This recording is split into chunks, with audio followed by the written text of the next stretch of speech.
Graças nós damos a Deus, o Senhor dos céus e da terra, por estarmos mais uma vez na sua santa e gloriosa presença. O Senhor é digno de toda honra, de glória, de louvor, porque Ele tem poder e Ele conquistou um nome glorioso.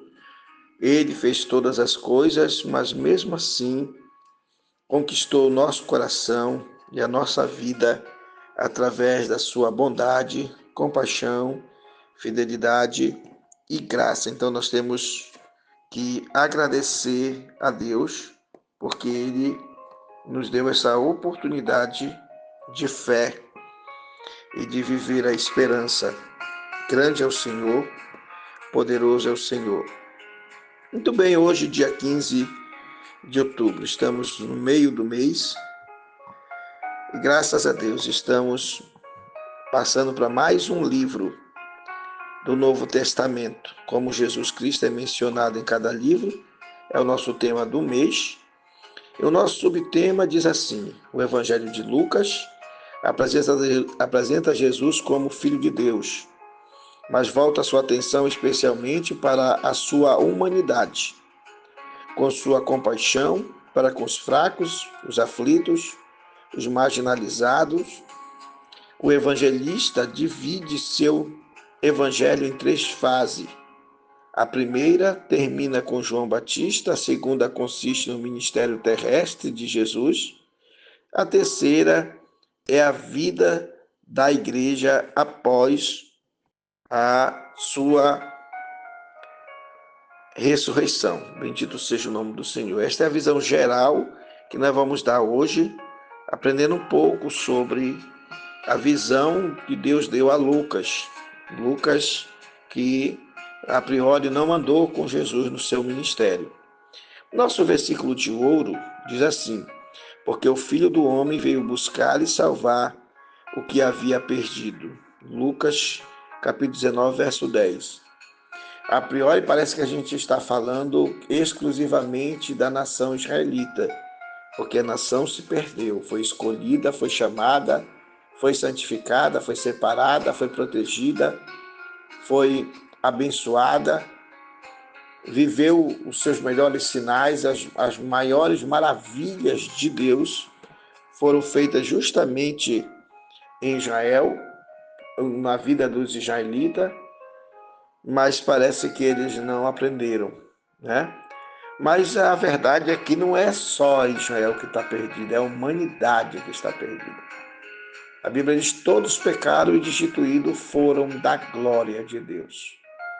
Então a humanidade se perdeu através do pecado, através da iniquidade, através das suas atitudes vergonhosas, sua dureza de coração, seus maus pensamentos, sua vida de prostituição, sua vida de lascívia, sua vida de idolatria, a sua vida de injustiça diante do Pai, do Filho e do Espírito Santo.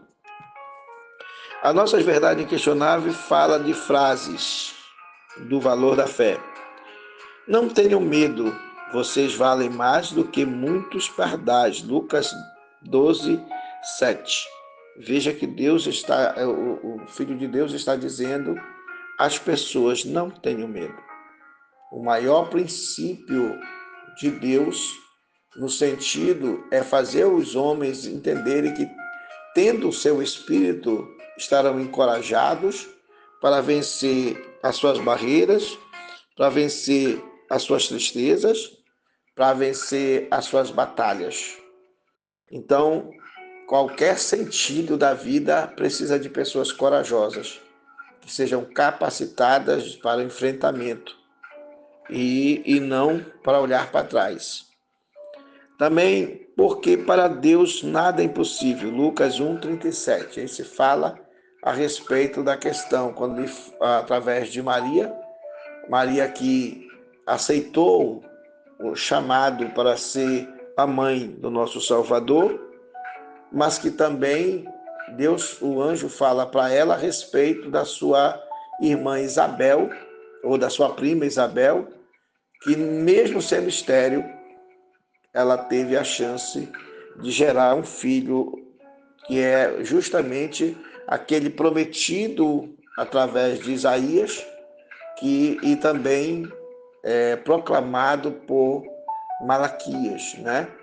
Aquele que viria na frente, abrindo os caminhos, falando do coração dos pais para os filhos e também falando do coração dos filhos para os pais e proclamando a vinda do Messias, que foi João Batista. E como para Deus nada é impossível, isso rege em nós uma esperança e uma confiança jamais descritível. Também diz assim: aquele que é fiel nas coisas pequenas será também fiel nas coisas grandes. Lucas 16, 10. Isso aqui é na linguagem de hoje. Você vê que o princípio de uma vida humana é que ela valorize o que ela tem, que ela honre o que ela tem, que ela cuide do que ela tem, que ela seja honesta no que ela tem, que ela seja uma pessoa promissora ou próspera no que ela tem, mas que ela saiba valorizar tanto as coisas grandes, mas saiba cuidar das coisas pequenas. Porque se nós não sabemos honrar o pouco que temos, como poderemos exercer a graça de termos muita coisa, se não soubermos cuidar do pouco que Deus nos entregou? A quarta coisa é Lucas capítulo 18, verso 42. A tua fé te salvou. Mostra a grande importância do exercício da fé. Quando o homem cego chega e creu que Jesus poderia fazê-lo viver, ver. O que tu queres que eu te faça? Eu quero ver. Então vê, a tua fé te salvou. Então é importante que você exerça a sua fé, que nós exerçamos a nossa fé, para que ela nos leve à conquista de coisas maiores, mesmo quando nós estamos só com as coisas menores, mesmo quando parece que nós não vamos sair do lugar, mesmo que quando pareça que nós não conseguimos alcançar aquilo que mais gostaríamos. E às vezes nós não valorizamos as coisas pequenas, ou não valorizamos quem está ao nosso lado, quem cuida de nós, quem nos honra com seu amor, com as suas boas atitudes, né? Você precisa agradecer as pessoas em sua volta, agradecer por ter pessoas que cuidam de você, que te honram, que te ajudam, que estendem a mão para você, que te emprestam sem pedir usura, ou até mesmo aqueles que emprestam e pedem um pouquinho a mais. Naquela hora, aquela pessoa está confiando em você, né? Correndo o risco, mas está confiando. Muito bem, nosso destaque está em Lucas capítulo 22, verso 26 a 27. Bendito seja o nome do Senhor. Mas não sereis vós, antes o maior entre vós seja como o menor, e quem governa como quem serve. Ah, quem dera que fosse assim, né? Quem governa fosse como quem serve. Nós estamos longe no Brasil dessa possibilidade. A maioria, até mesmo entre os obreiros, liderança evangélica ou não, das religiões, parece que não aprenderam essa palavra. A maioria deles querem ser servidos, adorados, carregados no colo. É coisa terrível. Pois qual é maior? Quem está à mesa ou quem serve à mesa? Porventura não é quem está à mesa? Eu, porém, entre vós sou como aquele que serve. Veja só, Jesus que deveria ser adorado, porque ele era Deus, que deveria ser paparicado, tratado. Jesus era aquele que lavou os pés dos discípulos, que abriu a porta da bênção para os discípulos, que curou, fez grandes maravilhas na terra, que se entregou a si mesmo para a purificação de todas as nossas almas, as almas dos homens. E Jesus continuou servo. Não prevaleceu como Senhor, era dono dos céus e da terra, mas preferiu suportar, ser ofendido, machucado, né? Isso foi muito triste. Que um homem carnal, pecador, nojento, impuro, infiel, canalha, batendo em Jesus e se satisfazendo e ficando feliz, principalmente porque os carrascos odiavam os judeus. E quando eles pegavam um judeu para castigar com 40 açoites, menos um, para eles era uma alegria, que ele tinha prazer de ver o sangue do judeu descendo abaixo, como a gente tem visto muitas pessoas querendo que o judeu não exista mais. Como é que uma pessoa que diz amar, que diz querer ser feliz, quer a infelicidade dos outros, torce pela infelicidade dos outros? É incomum isso aí.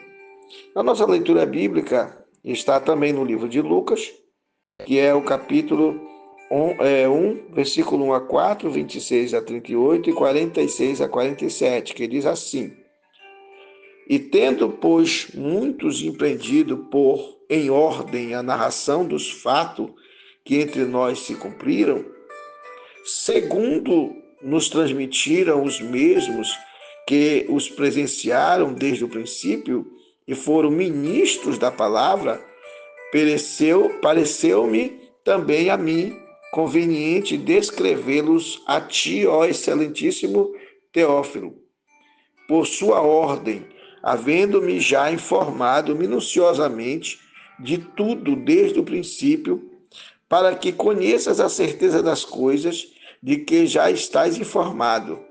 E no 6º mês foi o anjo Gabriel enviado por Deus a uma cidade da Galiléia chamada Nazaré, a uma virgem desposada com um varão cujo nome era José, da casa de Davi, e o nome da virgem era Maria. E entrando o anjo onde ela estava, disse: Salve, agraciada, o Senhor é contigo, bendita és tu entre as mulheres. E vendo ela, turbou-se muito com aquelas palavras e considerava que saudação seria esta. Disse-lhe então o anjo: Maria, não temas, porque achaste graças diante de Deus. E eis que em teu ventre conceberás e darás à luz a um filho, e por-lhe-ás o nome de Jesus. Este será grande e será chamado Filho do Altíssimo. Olha que maravilha, Filho do Altíssimo. E o Senhor Deus lhe dará o trono de Davi. Olha que glória a Deus. Seu pai por questão dele ter sido lá na frente, né, um dos seus descendentes. E reinará eternamente na casa de Jacó, e o seu reino não terá fim. Disse mais ao anjo: Como se fará isso? Isto, visto que não conheço o varão? Respondendo o anjo, disse-lhe: Descerá sobre ti o Espírito Santo, e a virtude do Altíssimo te cobrirá com a sua sombra, pelo que também o santo, olha Jesus sendo chamado de santo, o santo, que de ti há de nascer, será chamado Filho de Deus. Olha ali a expressão Filho de Deus, falado pelo anjo. Eis que também Isabel, tua prima, concebeu um filho na sua velhice. Este é o 6º mês para aquela que era chamada de estéril. Como uma mulher naquela época não sofria quando alguém chamava ela de estéril, porque ela não produzia filho. Até porque Isabel deu filho na sua velhice, né? Para isso, nem o marido dela acreditou quando o anjo falou desta bênção de Deus. Porque para Deus nada é impossível. Para Isabel era impossível. Para Zacarias, o sacerdote, era impossível ter um filho na velhice. Para Abraão e para Sara era impossível. Para Isaac e Raquel era impossível. Mas para Deus não é impossível. Se Deus quiser te abençoar, você vai ser abençoado. Disse então Maria: eis aqui a serva do Senhor. Olha aqui, para muitos que chamam Maria de senhora, de padroeira ou coisa parecida, ela se chamava de serva do Senhor. E esse é o maior título que uma pessoa pode ter, de servo ou serva do Senhor. Porque é isso que somos. Não existe gente maior do que isso. O próprio texto diz: quem quer ser maior, seja o menor. E entre vós, como disse ele, não tem aquele que governa, mas tem aquele que serve. Todos devem servir um ao outro com amor fraternal, né? Bendito seja o nome do Senhor. Eis aqui a tua serva, cumpra-se em mim segundo a tua palavra. E o anjo ausentou-se dela. Disse então Maria: a minha alma engrandece o Senhor, e o meu espírito se alegra em Deus, meu Salvador. Né? Então, Maria glorificava ao Pai por ter tido o privilégio de ser serva do Senhor. Que a gente glorifique ao Pai por ser servo do Senhor. Queira ser servo do Senhor. É um privilégio para todos nós. Muito bem, estamos no Evangelho segundo Lucas. Em grego, katá, alkov. Evangelion, romanish. Katá, locan, evangelion. O Evangelho segundo Lucas. Também conhecido por o Santo Evangelho segundo Lucas, ou Evangelho de São Lucas. Em algumas versões da Bíblia, é o terceiro dos 4 evangelhos canônicos. Ele relata a vida e o ministério de Jesus de Nazaré, detalhando a história dos acontecimentos de seu nascimento até a sua ascensão ao céu. Que maravilha, bendito seja o nome do Senhor. O livro de Lucas é o terceiro evangelho da Bíblia e narra a vida, morte e ressurreição de Jesus. Ele traz detalhes exclusivos, como a visita dos anjos aos pastores no nascimento de Jesus e a sua ida ao templo aos 12 anos. Além disso, inclui parábolas famosas, como a do bom samaritano, a do filho pródigo, destacando o amor e a compaixão de Deus através dessas parábolas. O autor do livro foi um homem chamado Lucas. Ele era médico, acompanhou Paulo em suas viagens missionárias. Lucas não foi um apóstolo e nem era judeu, mas convertido pela pregação dos primeiros discípulos de Jesus. Ou seja, ele era neófito, né? Ele era neófito. Ele tinha vindo para o judaísmo. O autor é tradicionalmente identificado como evangelista. Certas histórias populares, como o filho pródigo e o bom samaritano, são encontrados só no Evangelho de Lucas.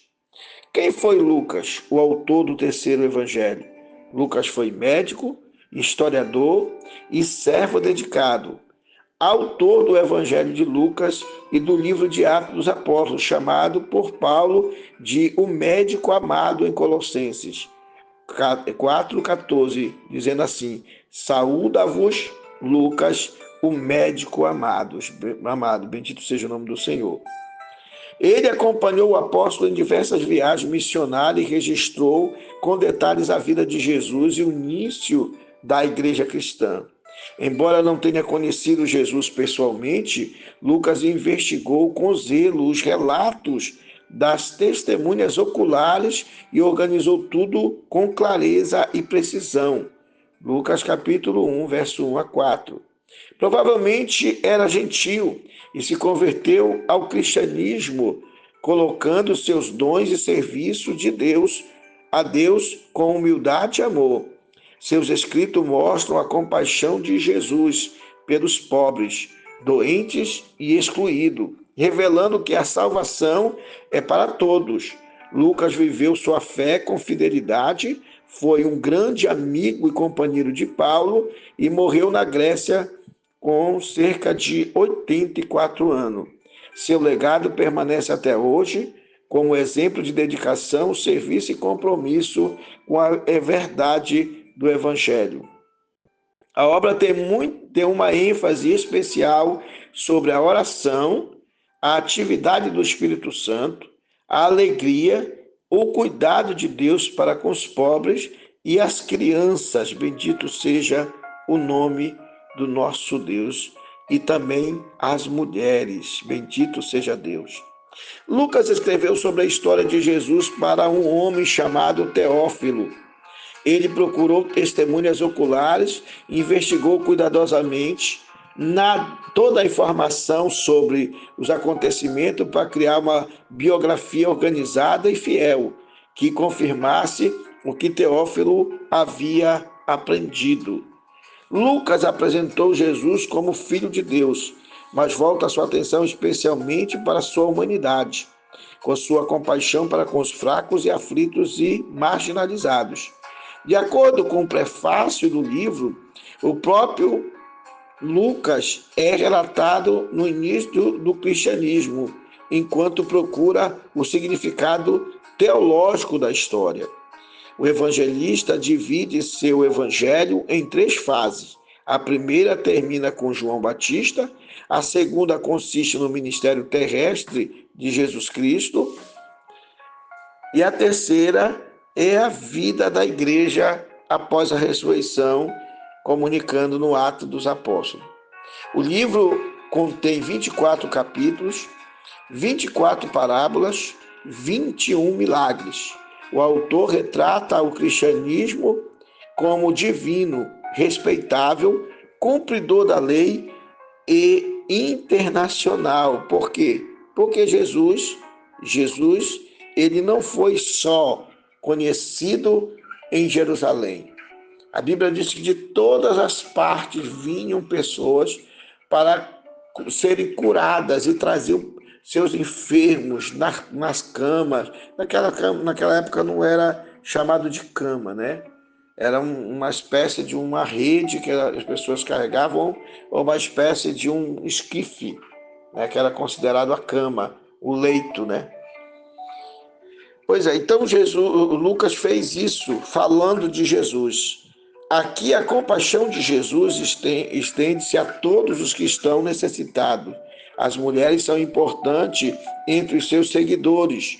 Por quê? Porque muitas mulheres usavam das suas fazendas aquilo que elas tinham, que elas alcançavam no seu trabalho cotidiano, e elas doavam isso, e elas também cuidavam das roupas dos apóstolos, da alimentação dos apóstolos. Muitas delas seguiam Jesus de um lugar para o outro para cuidar, para não deixar faltar nada ao mestre, bendito seja Deus.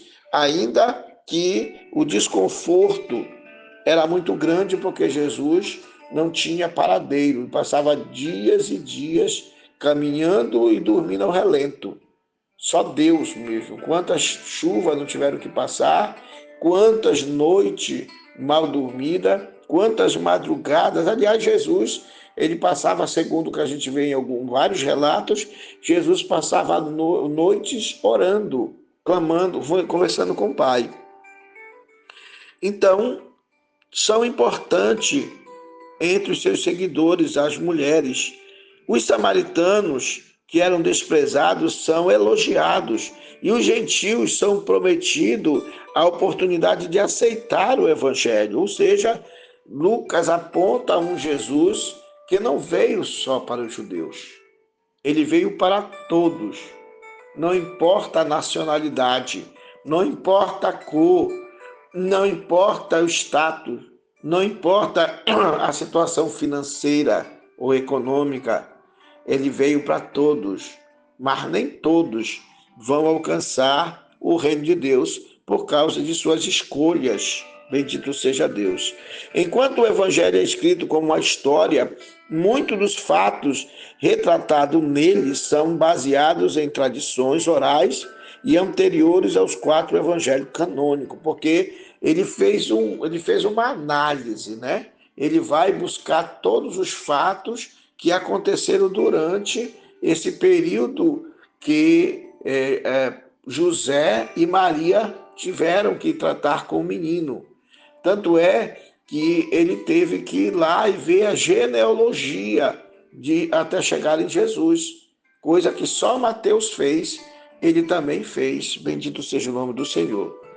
A mais moderna erudição crítica conclui que Lucas usou o Evangelho de Marcos para sua cronologia, uma hipotética fonte, que provavelmente continha muito dos ensinamentos de Jesus. Lucas também pode ter utilizado registros escritos independentes. A erudição cristã tradicional tem datado a composição do Evangelho para o início dos anos 60 depois de Cristo, enquanto a alta crítica data para a década mais tarde do século I. Bendito seja Deus. O Evangelho de Lucas tem autoria, o Lucas tem a sua autoria, né? O livro foi escrito por ele, médico e companheiro do apóstolo Paulo. Número de capítulo 24, como nós já falamos. O propósito do Evangelho de Lucas, mostrar que Jesus é o Salvador de toda a humanidade, destacando seu amor e compaixão, especialmente pelos pobres, doentes e marginalizados. Temas principais do Evangelho: o amor e a misericórdia de Deus, a salvação acessível a todos os homens, a compaixão por pecadores e marginalizados e a ação do Espírito Santo e a oração. Bendito seja o nome do Senhor. Histórias importantes: o nascimento de João Batista, do capítulo 1 ao capítulo 2, a parábola do bom samaritano no capítulo 10, a parábola do filho pródigo no capítulo 15, a crucificação e ressurreição de Jesus Cristo nos capítulos 23 e 24. Os ensinamentos que mais são notórios Deus busca os perdidos, ou seja, ele os recebe com amor. É Lucas capítulo 15, verso 11 a 32. A importância da humildade e do serviço ao próximo. Lucas capítulo 22, verso 26 e 27, nós já lemos lá em cima. A oração como meio essencial de comunhão com Deus. Lucas capítulo 11, verso 1 a 13. Parte dele diz assim: disse-lhes também: qual de vós terá um amigo, e se for procurar à meia-noite, e lhe disser: amigo, empresta-me 3 pães, pois um amigo chegou na minha casa, vindo de caminho, e não tenho como lhe apresentar. Se ele, respondendo de dentro da casa, disser: não me importune, já a porta está fechada, e os meus filhos estão comigo na cama, não posso levantar-me para dar. Digo-vos que ainda que não levante a dar-lhe por causa do seu... a dar-lhe, por ser seu amigo, levantar-se-á, todavia, por causa da sua importunação, e lhe dará tudo o que precisar. Eu vos digo a vós: pedi e dar-se-vos-á, buscai e achareis, batei e abrir-se-vos-á. Porque qualquer que pede, recebe, e quem busca, a acha, e a quem bate, abrir-se-lhe-á. E qual pai de entre vós, que se um filho lhe pedir pão, lhe dará uma pedra? Ou também, se lhe pedir peixe, lhe dará uma serpente? Ou também, se lhe pedir um ovo, lhe dará um escorpião? Pois se vós, sendo maus, sabeis dar boas dádivas aos vossos filhos, quanto mais o Pai Celestial dará o Espírito Santo àqueles que lhe o pedirem. Bendito seja o nome do Senhor, nosso Deus. Então, o que é que a gente observa aqui? Nós não vamos descer a comentário, porque hoje é só coisa geral, né? A visão geral, mas nós podemos observar que o Evangelho de Lucas, sendo ele um evangelho de pesquisa, de análise, de fatos, de buscar todo o cenário que houve antes mesmo de Lucas conhecer Jesus, antes dele aceitar o Senhor Jesus, ele já era um pesquisador. Então ele determina no seu coração em fazer um tratado. Na época, tratado era como se a pessoa tivesse buscado fazer uma pesquisa grande para escrever com muito cuidado, e ele foi escrever desde o início até a ascensão de Jesus. Ele não escreveu somente uma coisa, ele foi buscar pormenores que às vezes não tem nos outros evangelhos. Então Jesus veio buscar e salvar todos sem distinção, porque o Filho do Homem veio buscar e salvar o que se havia perdido. Então nós temos neste evangelho a mensagem do Salvador, trazendo esperança e salvação para todos nós, independente da nossa origem ou condição ou passado. Jesus, ele é compassivo, misericordioso para com todos nós. Que você possa entender e se colocar na disposição de Deus, para que Deus possa abençoar a sua vida grandiosamente. Bendito seja Deus, porque maior é o Senhor na nossa vida e Deus está disposto a nos abençoar e nos trazer a alegria do céu. Bendito seja o nome do Senhor. Oremos ao Senhor, que Deus possa te abençoar fortemente, abençoar a tua família. Eu pediria a você que quando você ouvir esse áudio ou o vídeo, tente compartilhar com outras pessoas. Leve esse conhecimento a outras pessoas e passe para ela, porque vai ter a oração, nós fazemos a oração. E eu sei que o meu Deus, ele é grandioso em perdoar, ele é compassivo e ele pode trazer alegria. Nós temos tido testemunho de pessoas que foram abençoadas através desta oração e desses áudios. Nós estamos há quase 2 anos, já há 2 anos, completou hoje, né, dia 15, exatamente hoje, dia 15, completou 2 anos que a gente está transmitindo a palavra e orando todas as madrugadas em favor da vida das pessoas, e pessoas que a gente às vezes nem conhece, nem sabe quem são, mas se pedem oração, a gente atende. Coloque lá o seu pedido de oração, você que vai estar escutando no YouTube ou no Facebook, bote lá embaixo o seu nome, nós vamos estar consultando e vamos estar escrevendo para orar diante do Pai, do Filho e do Espírito Santo. Oremos ao Senhor. Senhor meu Deus e meu Pai que está no céu, estamos mais uma vez diante de Ti e nos debruçando diante da Tua face e aceitando que não somos nada. Somos pecadores, necessitados de Ti. O Senhor é a razão da nossa existência. O Senhor é a nossa segurança e fidelidade. É uma honra Te servir. É prazeroso Te amar. É importante sentir a Sua presença. É bom, Senhor, estar diante da Tua face. Quem somos nós para que o Senhor tenha misericórdia de nós?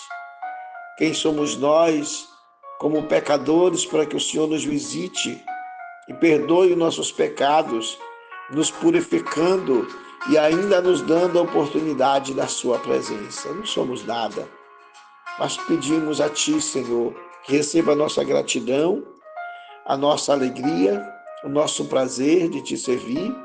E, se possível, nos ajude, Senhor, através do Teu Espírito Santo, segundo o nome do Teu Filho, a alcançarmos diante de Ti, pelo menos o papel de servos, para podermos, de alguma maneira, contribuir com a obra do Senhor na terra, com o reino do Senhor na terra, como aqueles das parábolas que o Senhor ensinou e que o Senhor, de alguma forma, dá a entender que podemos fazer um serviço nobre, um serviço de dedicação, quando o Senhor estaríamos fazendo o nosso melhor, ajudando, compartilhando, estendendo a mão e fazendo uso daquilo que o Senhor tem entregue em nossas mãos para compartilhar com o pobre, necessitado, o aflito, o carente, o desempregado, o marginalizado, aquele, Senhor, injustiçado.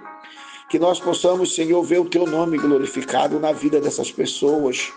Que o Senhor possa libertar essas pessoas de qualquer sofrimento, de qualquer mágoa, de qualquer tristeza, de qualquer poder do pecado, de qualquer limitação e ofensa ao Teu Espírito Santo e até, Senhor, a gravidade de abandonar a fé por causa de coisas banais ou colocar dúvida. Como nós colocaremos dúvida, Senhor, acerca da existência do mundo, como se não existisse um Deus que criasse todas as coisas?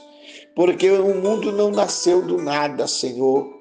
Nasceu de uma mente pensadora, de uma mente criativa, de uma mente poderosa e de uma mão, uma palavra eficaz, de um domínio grandioso e de uma supremacia jamais vista em todo o universo. O Senhor é grande, poderoso, piedoso, compassivo, misericordioso. Tu és um Deus de graça, de bondade, de fidelidade, de honra. O Senhor é um Deus que nos faz ter a oportunidade da fé, ter a oportunidade da graça salvadora, da salvação, da libertação e também, Senhor, da purificação dos nossos pecados. Como disse ao anjo a Maria, porque ele será chamado grande, será o Filho de Deus, o Filho do Altíssimo.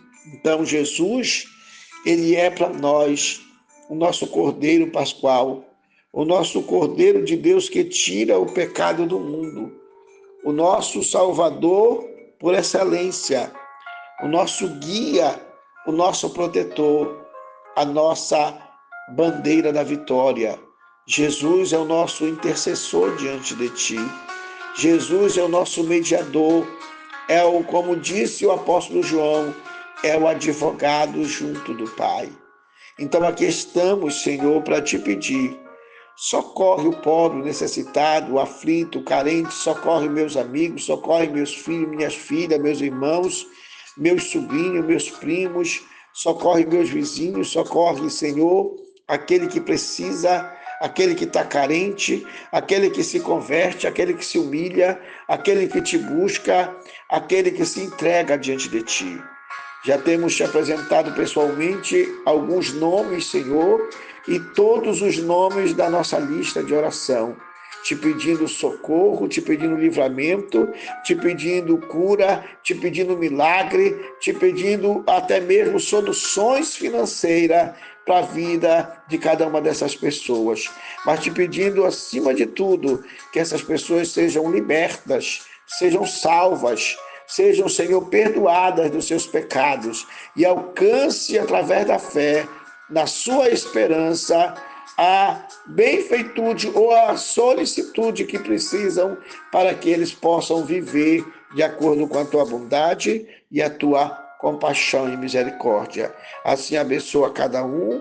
Nós te pedimos todas essas coisas, te pedimos pelo nosso país, pelo nosso estado, pelo nosso município, pelo nosso bairro, pela nossa rua. Te pedimos que o Senhor seja Senhor em tudo isso, em nome de Jesus, o nosso grande Salvador. Recebe minha adoração e gratidão, em nome de Jesus, meu Pai.